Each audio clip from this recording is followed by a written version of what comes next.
अयाब याउदना नेपाली अमना थमला पोकपी विलेज की चिप ओइरे मणिपुर मितो क्या संसलपगी वाथो अमो लेयिंगे सेरक्ता चांदेल डिस्ट्रिक्ट की थमला पोकपी विलेज ता नेपाली अमना विलेज चिप ओइरिबसकी मतंग द लेंगाना मियंग संबियो हाइना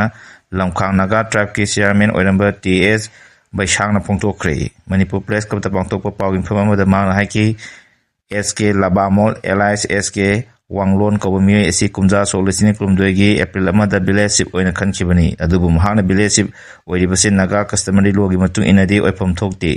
इंडियन कॉन्स्टिट्यूशन की आर्टिकल नंबर 4 पीरिबा कांगलोंगी वांगोदा नागा फुरुकी मियोय नत्तब नेपाली अमना विलेजशिप ओइरिबसे याफम थोकते एसके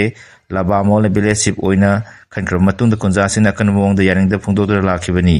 एसके लाबामोल हर मियोय एसी कंसा ठाकुरी कौब नेपाल की लाख मियोय मचानु पानी हाइरी असम राइफल्स पिमसा फानब होनरमले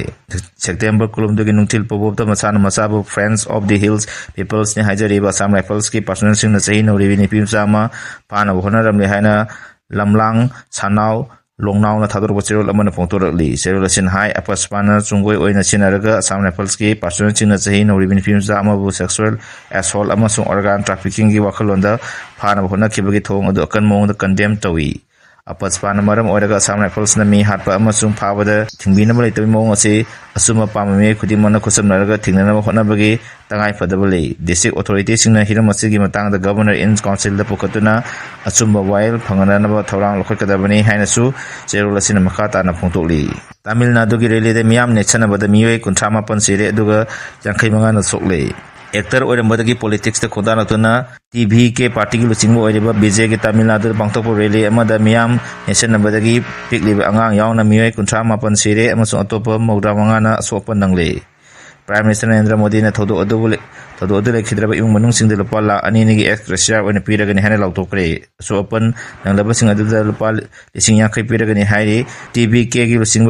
विजयना लेखिद्रब इमुंग लेखिद्रब मियोय 38 की इमुंग मनुंग सिंग द लुपा लाख कुन पिनना पीबोलोयना असोपन नंग सिंग द लुपा लाख अनि पिरगनि हाने लाउतोकी सोशल मीडिया प्लेटफॉर्म एक्स थादोरबो चेरल अमदा विजयना हाइकि लाइबक्तिबा थोदो अमदा मियोय किया सिखिबोलोयना कया मरुन असोपन नंकिबगी थोदो अदु निंगबा काइनिंगाइनी रैली द सुरुक याबा लाखिबा पिकलिब अंगांग सिंग यावना मियोय उठा फन लेखिदबगी थौदो अदु पुंची चुपनि सिंदना लेहरगनि हाइनसु फोंतोकी अमरम तमिलनाडु की chief minister MK Stalin ngasi थौदो थोपम द चतुना अवाब ताराबा इमुंग मियोसिंग द उनदन वारी सानाखरे रेली द नेशनबदगी सोकलब मियोसिंग की फिबम यिंगसिनना गवर्नमेंट की मेडिकल कॉलेज एंड हॉस्पिटल सिंग दसु हॉस्पिटल नसु चतखी थौदो अदु की मतंग द माना अवाब फोंतोकी बोलेना लेखिदबसिंग इमुंग मनुंग द लुपा लाख तरा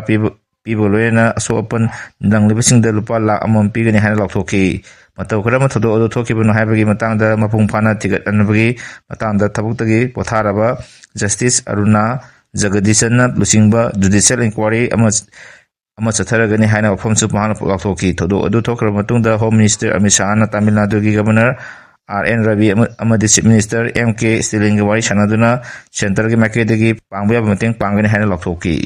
जिरी बांगले केमसे 13 सुबतंगाई नुपा मचा अमा थोरी यानरा सिरमले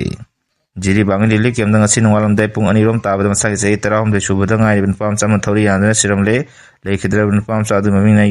युमरेंबम अंगंबा कवि जिरीबाम डिस्ट्रिक्ट की बोरो ब्रेका सब डिवीजन द मनुंग चन लेबा लमतांग खुनोदगी वाइरोमियोगी सिंगागी मचा नुपानि हाइरी मेते अमदी कोकी फुरुकी मरकता कांगलुकी हाना सुनाबा थदोक्सिंग थोरखिबगलोयना खुलाई पाइब कोकी मिलिटेंसिने युंग कया मई थादोकपदगी Jiribam the हांगु relief केमदा चंगजफम लौदना लेरखिबनी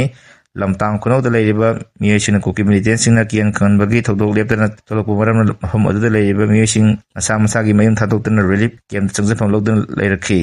मयुम थादोक्तना चलकलबा मियोसिंगी सेदांगफम लोनुबिदमक्ता हांगतोकी relief came असिदा हुजिक लमतांग खुनौ यावना Jiribam district की तोवान मफमदगी ला जनरल को मियोसिंगना चंगजफम लौदना लेरि थोरी यानदना सिख्रबा नुपामचा अदुगी हक्सांग पोस्टमार्टम तौनुबिदमक्ता Silchar medical college and hospital पुखरे।